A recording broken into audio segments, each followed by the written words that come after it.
not too long ago, I got a new PC. It has a Ryzen 9 5900X CPU, it has an RTX 3070 Ti, and they're very hard to get at the moment, and also 32GB of RAM. Now I'm going to kind of show off the performance of this computer just by moving around the area and stuff like that. So right now I'm loading new chunks, and I'm getting around 370 to 380 to actually 400 now FPS, which is really good. On my old computer, I'd probably get around 60 to 70 FPS when loading new chunks, which is actually still good, like compared to most people, because I know some people probably only get like 30 FPS in general, but this is like a step up completely. Like, this is mind blowing, like how much FPS I'm getting right now, which is it's actually crazy. So now stand over here. Now I'm not gonna load new chunks when I have my render distance really high. So I'm going to turn up my render distance just to show it off in a way, because I have got all this RAM and I might as well use it. So if I go up to 40 chunks, I know that the FPS will drop quite a lot. Well, it might do, I don't know really. But right now I'm loading around 40 chunks. Well, I am loading 40 chunks. And I'm getting quite decent FPS actually. So now if I bring my render distance back to 16 chunks, because that's normally where I just play anyway. Now next we're going to check out some shader packs. So I've got two shader packs which I want to show you in a way. So if we go to video settings, and then we're going to go to shaders, here are the two shader packs. So I've got a link in the description to both of them. So we've got the PTGI, which is like RTX pretty much, but for Java edition. So if I put it on, okay, now it's on, and really that's not bad at all. Like, alright, a bit of a lag spike there. Now the water in this shader pack looks amazing. Like, this looks like a proper pool. Now if I go over here, there's a bigger area of water. This looks amazing. This looks like a proper like pond in a way that you'd find in like a park or something. The lily pads look amazing, and all the little fish and everything. The normal size salmon. And then if I go inside the water and go under, as you can see, you've got the rays of light. They look amazing, and you can see all the reflections and everything. It looks amazing. It looks so realistic, like from Minecraft. And the fact that I'm getting like 80 to 100 FPS is amazing. This is actually playable. Now then, we're going to go on to the next shader pack, which is going to be SUSE Renewed, which is the one which I used to use before, but I could hardly run it on my old computer. So now on this shader pack, and it's not as good as the RTX one in my opinion, but it's pretty much just as good. Like, you can get all the reflection and everything, and it still looks very nice. It's also quite dark as well with this one as well. I found that as well. And this shader pack also looks good as well. I found that this shader pack acts like a little bit brighter. It's like when you look up it's brighter, and then when you look downwards it's darker. Now next we're going to be on a super flat world, and I'm going to be doing a test to test if it can withstand this TNT. So over here I've got 3552 TNT exactly, and I'm going to light it and see if my computer can withstand it. So I'm going to light it over here. Now this shouldn't break my computer too badly. And yeah, that's a lot of lag. And it seems to not be rendering the TNT. It'll just take a few seconds. And there we go, we've lit all this TNT. And we're back to top FPS. We're back to around 800 FPS, which is quite good. It's a bit better than 1 FPS, which we were on a few seconds ago. And it's created a humongous crater around this area. And this scientific test shows that this computer can withstand pretty much anything. So now I also want to do the most important test, in my opinion, which is the Hermitcraft test. So I'm going to be testing out the Hermitcraft shopping district to see if I get good FPS or not. So I saw Mumbo Jumbo do this test in his video about getting a new PC, and I want to see if my PC can handle it as well as his. So if I go through this nether portal, I'll make it into the Hermitcraft shopping district. I know that he was on an actual server when he was doing it, so mine will probably, yeah. So I'm getting around 73, it's not too bad actually. Now if I look at the barge, yeah, I'm going to get a really big FPS drop. But if I don't look at the barge, I'm going to be fine.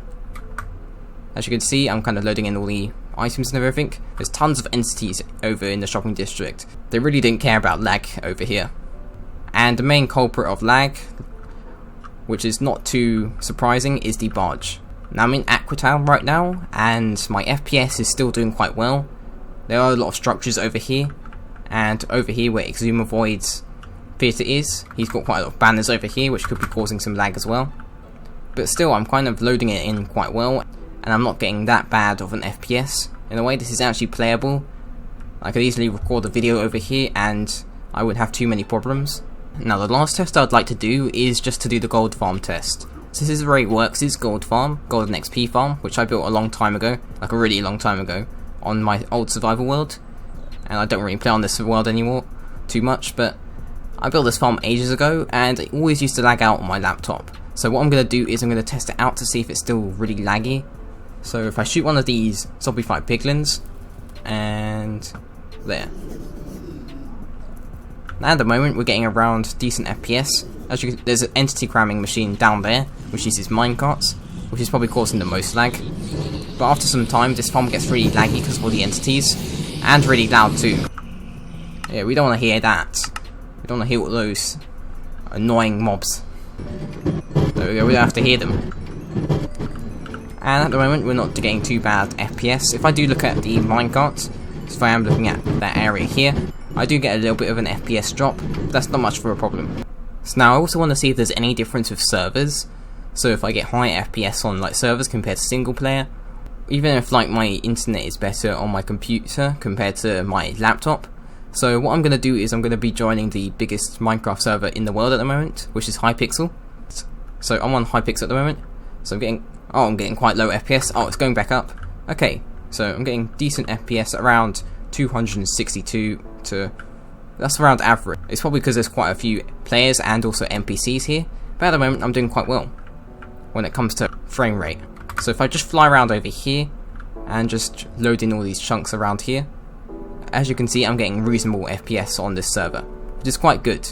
This is pretty much exactly the same as what I'd get on a solo world. Now I've moved on to Minecraft Bedrock Edition, where what we're going to be doing now is we're going to be trying out the RTX. So Minecraft RTX. And these maps and all these worlds come free with an RTX graphics card. This is not a promotion, just saying. I'm just showing you what RTX looks like, and it's amazing. If you have an RTX graphics card, you should definitely check this out. It's amazing. This is actually Minecraft. Like, this doesn't look like Minecraft at all, mostly because they put like a little bit of a texture pack on and everything like that. But it's also in RTX. But it just looks amazing, like all the lights and everything. Like this glass here, how the light shines through it and it's reflecting onto the ground. It's truly amazing. And lava, in my opinion, just looks much better than the Java edition and just normal Bedrock edition lava. It just has a look. It just looks a little bit better, like the texture and everything. Now, sadly, I don't have Optifine at the moment, so yeah, the torch thing doesn't work. Even though the light from torches doesn't go as far as normal, it's amazing how you can see a reflection of the light on this cobblestone here. Like I didn't really think that cobblestone would be that reflective, but I guess it is. So now, as you know, there have been some experimental snapshots coming out, which are for the mountain world generation and also the cave world generation too. Now, I don't really make snapshot videos anymore, because they're really hard to record, but I might as well show off my computer with the new snapshot, as I know this new snapshot tends to be quite laggy. So right now I'm on a beautiful mountain right now. This is a giant mountain range which I just found randomly. They're quite common actually. And the mountains look amazing. Now it's quite hard to show my FPS. The only way I can do that is by opening the F3 menu. You can see I'm getting around 200 to 180 FPS, which is not too bad actually. So what I can do is I can increase the render distance. So there's actually a render distance limit at the moment to 32 chunks. So sadly I can only do 32 chunks. But really it's probably for good anyway, because FPS wise I get like 60 FPS. It's really decent for like a snapshot, but for general use it's probably not worth it. The new mountain generation and cave generation is really laggy. But with a render distance of 32, you can kind of see most of the mountain range, like it looks amazing. Now at this moment in time, I can't actually use shaders in the snapshots. It's probably for the good anyway. So soon I'll be able to showcase this with shaders, and I know it will look amazing. So I hope you enjoyed this video and found it useful. Hopefully in the next few weeks I can do lots more tutorials. I plan on doing the Dark Oak Tree Farm very soon, and the Drowned Farm very soon as well, and also the Mob Switch video. I'm quite excited for the Mob Switch video, because I've been working on that one for quite a while. Make sure to leave a comment down below if you have any other video suggestions. And also leave a like if you enjoyed this video. And I'll see you in the next video if you're going to watch any more of my videos. And goodbye.